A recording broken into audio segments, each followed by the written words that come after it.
ಅಂತರ್ಪಟ ಅಧ್ಯಾಯ 50 ಮೊದಲ ಬಾರಿಗೆ ನನ್ ಮಾತಿಗೆ ತಕರಾರೆತ್ತದೆ ಒಪ್ಕೊಂಡಿದ್ದ. ಮತ್ತೆ ಇವನೆಲ್ಲೂ ಎಡವಟ್ ಮಾಡವಿದ್ರೆ ಸಾಕು, ನನ್ಮೇಲಿರೋ ಸಿಟ್ಟಿಗೆ ಹಾಗೆ ಮಾಡಿದ್ರೂ ಮಾಡಿಯಾನೋ. ಯಾರ್ ಮುಂದೆ ಆದ್ರೂ ಸಿಕ್ಕೊಂಡ್ರೆ ನನ್ ಹೆಸ್ರು ಹೇಳಿ ತಾನ್ ಬಚಾವಾಗ್ಬಿಡ್ತಾನೆ. ಅಂಥ ಪ್ರಳಯಾಂತಕ. ಖುಷಿಯಿಂದ ಸಿರಿಯ ಬಳಿ ಓಡಿ ಬಂದಿದ್ದೆ. ಮಲಗಲು ಹಾಸಿಗೆ ಸಿದ್ಧಪಡಿಸುತ್ತಿದ್ದವಳು ನನ್ನ ಸಂಭ್ರಮವನ್ನು ಕಂಡು ಕಣ್ಣರಳಿಸಿದಳು. ಏನಾಯ್ತೆ ಪ್ರಜ್ಞಾ, ನನ್ ಹುಡುಗನ್ನ ನೋಡೋದಿಕ್ಕೆ ನಮ್ ಪಪ್ಪ ಹತ್ರ ಪರ್ಮಿಷನ್ ಕೇಳ್ಕೊಂಡ್ ಬಂದ್ಯಾ ಹೇಗೆ ಕೇಳಿದಳು. ನಿನ್ ತಲೆ, ನಿನ್ ಪಪ್ಪನ್ ಕೇಳಿದ್ರೆ ನನ್ಗೆ 4 ಬಾರಿಸಿ ಕಳಿಸಿರೋರು ಎಂದೆ. ಮತ್ತೇನು ಖುಷಿಯಾಗಿದೀಯಾ? ನನ್ಗೊತ್ತು ನೀನೇನೋ ಪ್ಲಾನ್ ಮಾಡಿರ್ತೀಯ ಅಂತ. ಹೇಳು ಹೇಳು ಎಂದು ನನ್ನ ದುಂಬಾಲು ಬಿದ್ದಳು. ಹಾಸಿಗೆಯ ಮೇಲೆ ಕಾಲು ಮಡಚಿ ಕುಳಿತು, ಇವತ್ ರಾತ್ರಿ ಎಲ್ಲರೂ ಮಲಗಿದ ಮೇಲೆ ನೀನು ನಿನ್ನ ಹುಡುಗನ್ನ ಭೇಟಿ ಮಾಡಬಹುದು ಟೆರ್ರೆಸ್ ಮೇಲೆ ಎಂದೆ.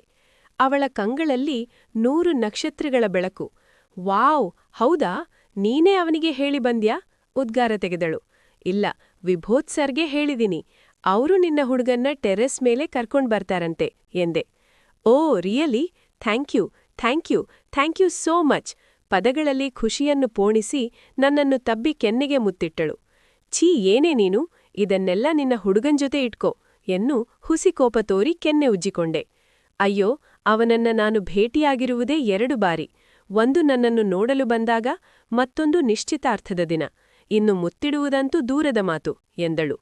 ಮದುವೆ ನಿಶ್ಚಯವಾದ ಮರುದಿನವೇ ಒಬ್ಬರನ್ನೊಬ್ಬಳು ಅರ್ಥ ಮಾಡಿಕೊಳ್ಳಬೇಕು ಎಂಬ ನೆಪ ಹೇಳಿ ಡೇಟಿಂಗ್ ಎಂದು ಸಣ್ಣದಾಗಿ ಹನಿಮೂನ್ ಮುಗಿಸಿಕೊಳ್ಳುವ ಈ ಕಾಲದಲ್ಲಿ ಮದುವೆಯಾಗುವ ಹುಡುಗನನ್ನು ಭೇಟಿಯಾಗಿರುವುದು 2 ಬಾರಿ ಎನ್ನುತ್ತಿರುವ ಸಿರಿ ನನಗೆ 8ನೇ ಅದ್ಭುತದಂತೆ ಕಂಡಿದ್ದಳು.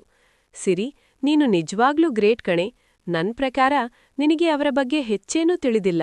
ಈಗಲೇ ಇಷ್ಟು ಪ್ರೀತಿ ಹೇಗೆ ಬಂತು ಎಂದೆ. ನಾಳೆಯಷ್ಟರಲ್ಲಿ ನಾನವನ ಹೆಂಡತಿಯಾಗಿರುತ್ತೇನೆ. ಏನೇ ಆದ್ರೂ ಅವನನ್ನು ಪ್ರೀತಿಸಲೇಬೇಕಲ್ವಾ? ಮೊದಲನೇ ನೋಟದಲ್ಲಿ ನನಗೆ ಅವನು ತುಂಬಾ ಇಷ್ಟ ಆಗಿದ್ದ.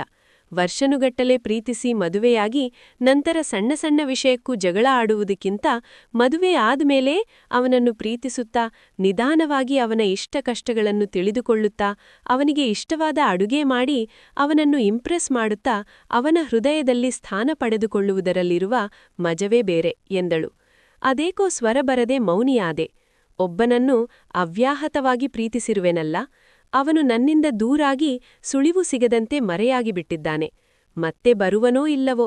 ಅವನನ್ನು ಕಣ್ತುಂಬಿಕೊಳ್ಳಲು ಕಾತರಿಸುತ್ತಿರುವ ಕಣ್ಣುಗಳಿಗೆ ಶಾಶ್ವತವಾಗಿ ನಿರಾಸೆಯಾಗುವುದೇನೋ? ಆ ಯೋಚನೆಯೇ ಹೃದಯವನ್ನು ನಲುಗಿಸುತ್ತದೆ. ನನ್ನ ಮೌನದ ಮಧ್ಯೆ ಅವಳೇ ಮಾತನಾಡಿದಳು. ಪ್ರಜ್ಞಾ, ತುಂಬಾ ದಿನದಿಂದ ನಾನು ಕೇಳ್ಬೇಕನ್ಕೊಂಡಿದ್ದೆ, ನೀನು ಯಾರನ್ನೂ ಪ್ರೀತಿಸಿಲ್ವಾ? ಈ ಪ್ರಶ್ನೆ ನನ್ನನ್ನು ಮತ್ತೆ ವಿಚಲಿತವಾಗಿಸಿತು. ಹೌದೆಂದು ಉತ್ತರಿಸಿದರೆ ಸಾಲಾಗಿ ಬರುವ 1000 ಪ್ರಶ್ನೆಗಳಿಗೆ ಉತ್ತರಿಸಲಾರೆ. ಇಲ್ಲವೆಂದು ತಲೆ ಆಡಿಸಿಬಿಟ್ಟೆ. ನನ್ಗೇನೋ ಡೌಟ್, ಇಷ್ಟು ಟ್ಯಾಲೆಂಟೆಡ್, ಸ್ವೀಟ್ ಅಂಡ್ ಕ್ಯೂಟ್ ಹುಡುಗಿಗೆ ಯಾರೂ ಬಿದ್ದಿಲ್ಲವೆಂದರೆ ಹೇಗೆ ನಂಬುವುದು?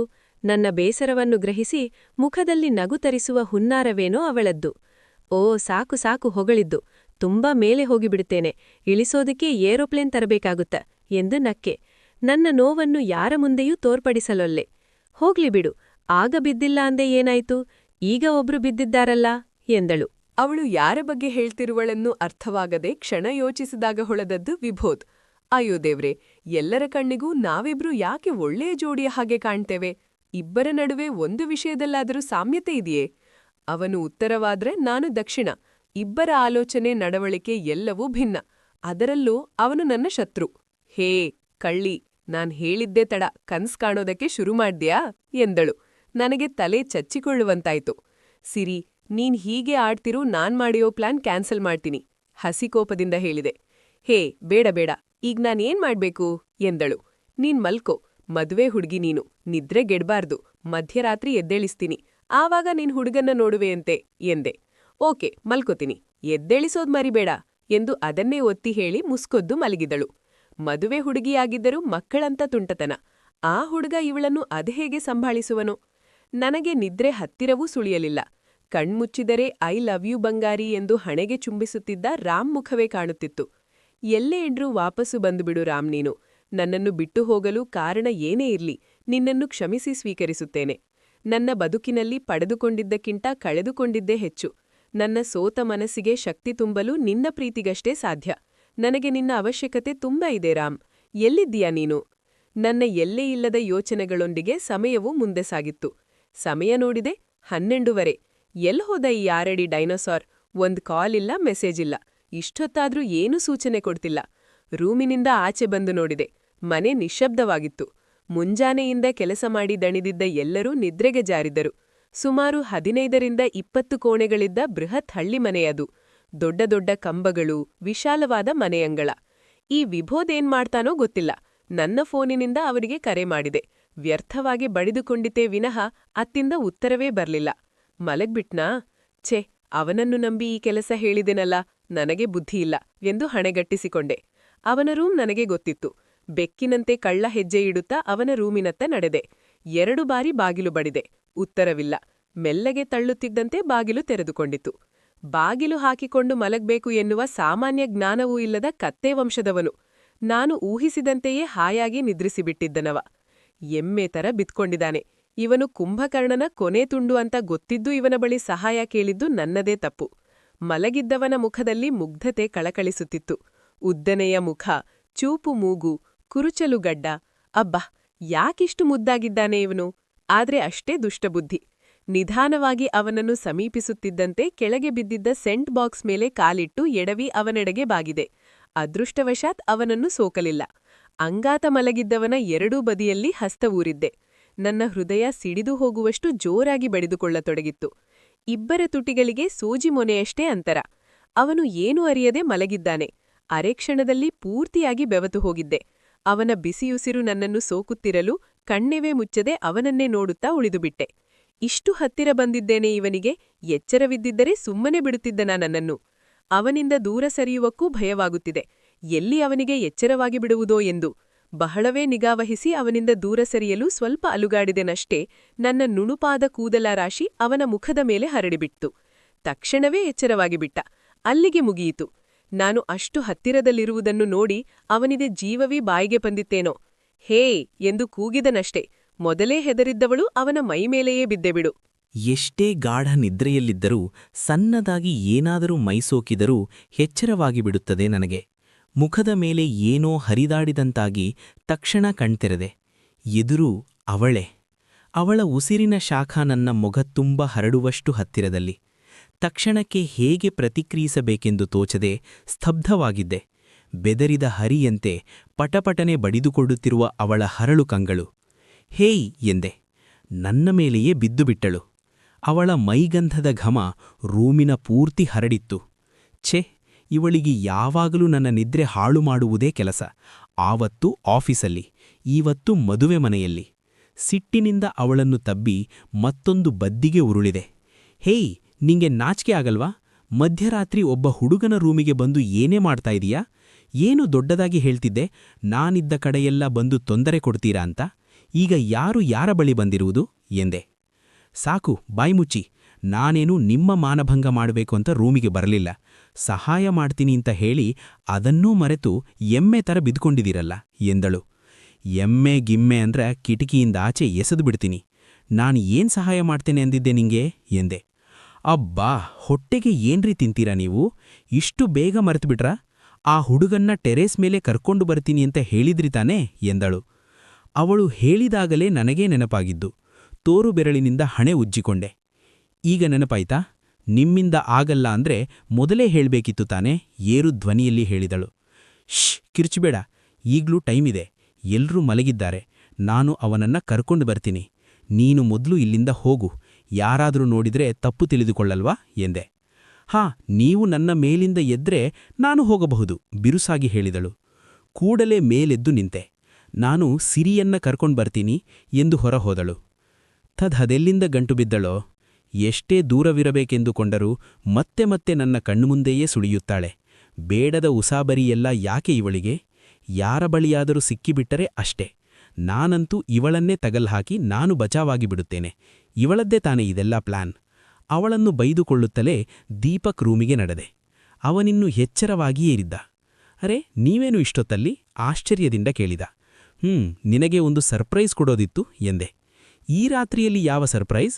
ಅವನಿಗೋ ಒಮ್ಮೆಲೆ ಗಾಬರಿ. ಅಪ್ಪ, ಮದುವೆ ಗಂಡು, ನೀನು ಗಾಬರಿ ಪಡುವಂಥದ್ದೇನಿಲ್ಲ. ಸರ್ಪ್ರೈಸ್ ಏನು ಅಂತ ಗೊತ್ತಾಗುತ್ತೆ, ಬಾ ನನ್ನ ಜೊತೆ. ಅವನ ಕೈ ಹಿಡಿದು ಎಳೆದೆ. ಎಲ್ಲಿಗೆ? ಅವನ ಪ್ರಶ್ನೆಗಳಂತೂ ಮುಗಿಯುವಂತೆ ಕಾಣಲಿಲ್ಲ.